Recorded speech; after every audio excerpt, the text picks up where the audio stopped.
Sir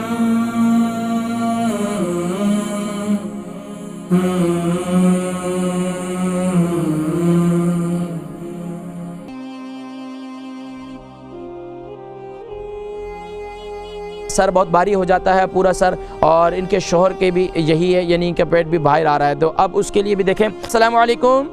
वालेकुम सलाम, क्या हाल है, ठीक हो? अल्हम्दुलिल्लाह। मेरी बहन कौन और कहाँ से? मैं सानिया बात कर रही हूँ बर्मिंघम से। जी बहन सानिया, क्या सवाल है आपका बर्मिंघम से? अच्छा, मुझे आपसे ये पूछना था कि मेरा सर काफी भारी हो जाता है और किसी से बात करने को दिल नहीं करता। और एक बात और पूछनी थी, मेरे हस्बैंड का पेट काफी बढ़ गया है, उनके बारे में कुछ बता दें। और अभी जो आपने काढ़े के बारे में कुछ बताया नहीं है, वो दोबारा प्लीज रिपीट कर लें। अच्छा, मैं रिपीट कर देता हूँ। अच्छा ये बताइए, सर भारी हो जाता है, आपने घर के कितने अफराद को संभाला हुआ है? आपके कितने बच्चे हैं?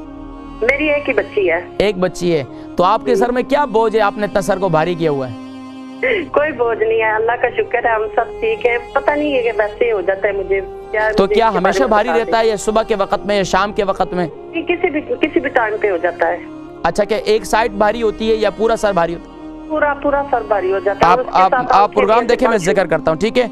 आपके हस्बैंड के लिए मैं दोबारा जिक्र करूँगा, ठीक है? बहन सानिया है बर्मिंघम से, सर बहुत भारी हो जाता है पूरा सर, और इनके शोहर के भी यही है, यानी इनका पेट भी बाहर आ रहा है। तो अब उसके लिए भी देखें।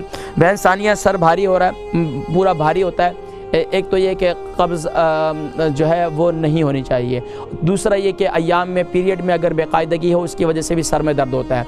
तीसरा अमल ये है कि तीसरी वजह ये हो सकती है कि आप, हो सकता है कि बहुत ज़्यादा सर पे बोझ या किसी बात की टेंशन आपने ली हुई है, या ख़ानदान में बहुत सारे हमारे लोग क्या करते हैं, जिस तरह बच्चों को पालते हैं ना, इस तरह बातों को भी पालते हैं, टेंशन को पालते हैं, परवरिश करते हैं। भाई उसने ये बात कही थी, क्यों कही थी, कैसे कही थी? अब जारी बात है, दिमाग चल रहा है, कंटिन्यूसली चल रहा है, बर्तन धो रही है वहाँ भी चल रहा है, खाना पका रही है वहाँ भी चल रहा है, और स्टिल अब तो वो क्या है, बोझ बनता है। तो सर को हल्का रखें, कोशिश करें कि सर पे बोझ ना करें, और जैतून के तेल से सर पर मसाज करें, और गर्दन के ये जो दोनों हिस्से हैं यहाँ इसका मसाज किया करें तेल के साथ। जैतून का तेल और कलौंजी का तेल, इनको हम वज़न कर लें, नीम गर्म करके इसको मसाज करें, इंशाअल्लाह अज़ीज़ इससे काफ़ी फ़ायदा होगा। इसके साथ साथ सर में ज़्यादा दर्द होता है, बहुत ज़्यादा दर्द होता है, तो आप ये जो मेथी दाना है ना, मेथी दाना और इंजीर, इसको रात को गीला करें। 1 चम्मच जो है मेथी दाना ले लें, और इसी तरीके से इंजीर जो है वो 2 दाने ले लें, उसको रात को गीला करें, अपने हस्बैंड को भी दें और ख़ुद भी खाएं। तो सुबह उठकर पानी भी पिएं, उसका वो भी खा लें। और दिन में सौंफ, अदरक और जो है मिंट, सौंफ, अदरक और मिंट, इसका कावा बनाएं। इसका कावा बनाकर अगर इसमें अजवाइन भी डाल दें तो बहुत अच्छा है। तो इससे इंशाअल्लाह आपको खुद ब खुद ग्रीन टी बनाकर पिएँ तो आपकी तबीयत ऐसी खुलेगी कि आपका सर का दर्द, और आप अपने आप को, ग्रीन टी को आप चुस्की ले लेकर आराम से पिएँ, तो इंशाअल्लाह आप देखें आपके सर में दर्द जो है आहिस्ता आहिस्ता आराम होना शुरू हो जाएगा।